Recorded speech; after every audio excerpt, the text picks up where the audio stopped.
آپ رحمت یا رسول اللہ، کوئی مانے یا نہ مانے مگر یہ فرما دیا رب نے، جہاں بھر کے لیے ہو آپ رحمت یا رسول اللہ۔ میرے آقا کریم صلی اللہ علیہ وسلم سب کے لیے رحمت بن کر کے آئے ہیں۔ حضرات آؤ چلو آقا کریم صلی اللہ علیہ وسلم کا حال اور امتی کا حال دیکھو۔ میرے حضور اپنے امتی سے کتنا پیار کرتے ہیں۔ جب میرے حضور اس دنیا میں آئے ہیں تو اپنے امتی کو سب سے پہلے یاد کیے ہیں، رب ابلی امتی، رب ابلی امتی۔ آقا کریم صلی اللہ علیہ وسلم ہر وقت ہر لمحہ اپنے امتی کو یاد کرتے رہے ہیں اور قیامت تک کے اپنے امتی کو یاد کرتے رہیں گے۔ ہر وقت ہر لمحہ ہم سب کے حضور اپنے گنہگار امتی کو یاد کرتے رہتے ہیں۔ حضرات آؤ چلو تاریخ کا مطالعہ کرتے چلے۔ حضرات آقا کریم صلی اللہ علیہ وسلم تشریف فرما ہے۔ حضرت جبرائیل علیہ السلام آتے ہیں اور ارشاد فرماتے ہیں، یا رسول اللہ صلی اللہ علیہ وسلم، میں نے حضرت آدم علیہ السلام کی امت کو جہنم میں دیکھا ہے۔ آقا ارشاد فرماتے ہیں ٹھیک ہے۔ پھر حضرت جبرائیل ارشاد فرماتے ہیں کہ یا رسول اللہ صلی اللہ علیہ وسلم، ہم نے حضرت نوح کی بھی امت کو جہنم میں دیکھا ہے۔ جبرائیل ارشاد فرماتے ہیں کہ یا رسول اللہ، میں نے حضرت ابراہیم کی امت کو جہنم میں دیکھا ہے۔ ہم نے حضرت موسیٰ کلیم اللہ کی امت کو بھی جہنم میں دیکھا ہے۔ حق تو یہ ہے کہ یا رسول اللہ صلی اللہ علیہ وسلم، ہم نے حضرت عیسیٰ روح اللہ کی امت کو بھی جہنم میں دیکھا ہے۔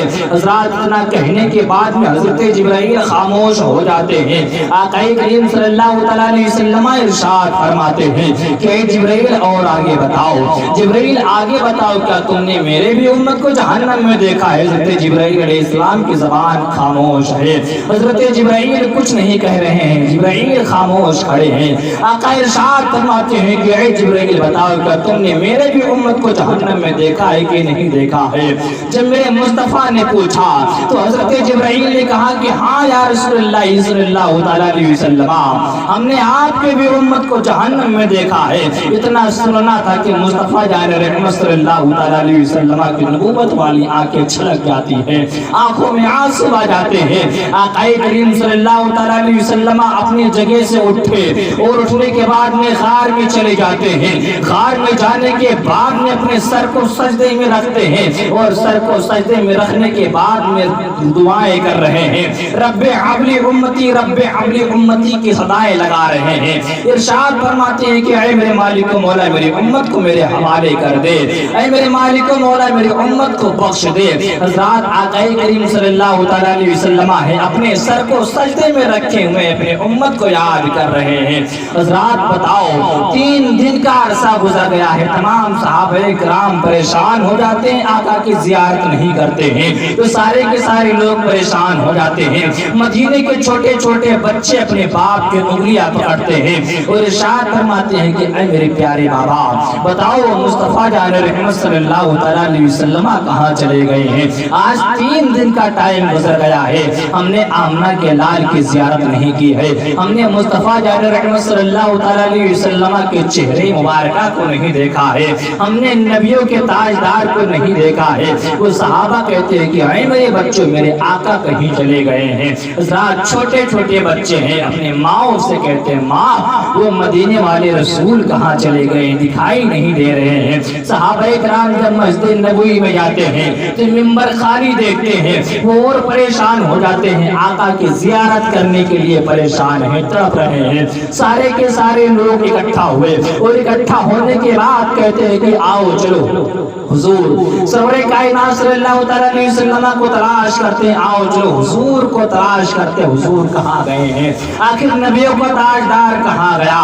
آخر ہم سب کے رسول کہاں چلے گئے ہیں؟ حضرات تمام صحابہ کرام اکٹھا ہوتے ہیں، اکٹھا ہونے کے بعد میں مدینے کی گلیوں سے نکلتے ہیں۔ مدینے کی گلیوں سے جب باہر نکلتے ہیں تو ایک چرواہے سے ملاقات ہو جاتی ہے، اس سے پوچھتے ہیں صحابہ کرام، اس چرواہے سے پوچھتے ہیں کہ بتاؤ، کیا تم نے میرے دلبر کو دیکھا ہے؟ بتاؤ، کیا تم نے میرے محبوب کو دیکھا ہے؟ بتاؤ، کیا تم نے میرے حبیب کو دیکھا ہے؟ میرے دلبر کو دیکھا ہو تو بتاؤ۔ تو وہ چرواہے نے جواب دیا، مجھے نہیں معلوم کہ آپ کا دلبر کون ہے، مجھے نہیں معلوم کہ آپ کا آقا کون ہے، ہاں اتنا جانتا ہوں کہ سامنے جو پہاڑی دکھائی دے رہی ہے، اس کے اندر ایک کھوہ ہے، اس کے اندر ایک غار ہے، اس غار کے اندر کوئی رو رہا ہے، اس کے رونے کی آواز کو سن کر کے میرے بکریوں نے چرنا اور چگنا چھوڑ دیا ہے۔ لیکن یہ بات اور ہے کہ آج 3 دن کا عرصہ گزر گیا ہے، 3 دن کا ٹائم ہو گیا ہے، میرے بکریوں نے کچھ کھایا پیا نہیں ہے، لیکن جتنا دودھ پہلے دیتے تھے اس سے 2 گنا دودھ اب دے رہی ہیں۔ پہلے کھا پی کر کے دودھ دیتے تھے، لیکن اب کچھ کھائی بھی نہیں ہے، اب پانی بھی نہیں پیتی ہے، لیکن ہر دن سے دودھ زیادہ دے رہی ہے۔ اتنی درد کے آواز سے وہ رو رہا ہے کہ میرے بکریوں نے چرنا اور چگنا چھوڑ دیا ہے۔ بتاؤ وہ جانور ہو کر کے نبی کے غم میں شریک ہو رہے ہیں، آج ہم امتی ہو کر کے نبی کے غم میں نہیں شریک ہو رہے ہیں، تو ایسے غلام ہونے کی کیا ضرورت ہے؟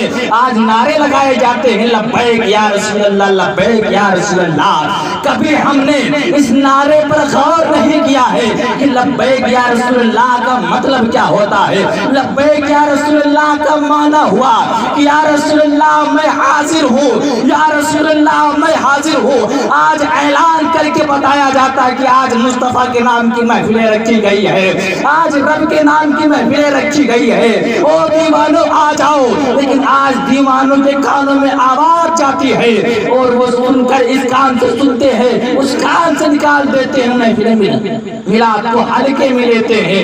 تو یاد رکھو آج جو نبی کی محفل میں نہیں آیا ہے، کل قبر میں مصطفیٰ جان رحمت صلی اللہ تعالیٰ علیہ وسلم کا سامنا کیسے کرے گا؟ حشر کے میدان میں اس کملی والے آقا کا سامنا کیسے کرے گا؟ ارے جب آج ہم دنیا میں اپنے رشتے کو اس مصطفیٰ سے مضبوط کر لیں گے تو انشاءاللہ العزیز ہمارا اور آپ کا بیڑا پار ہے۔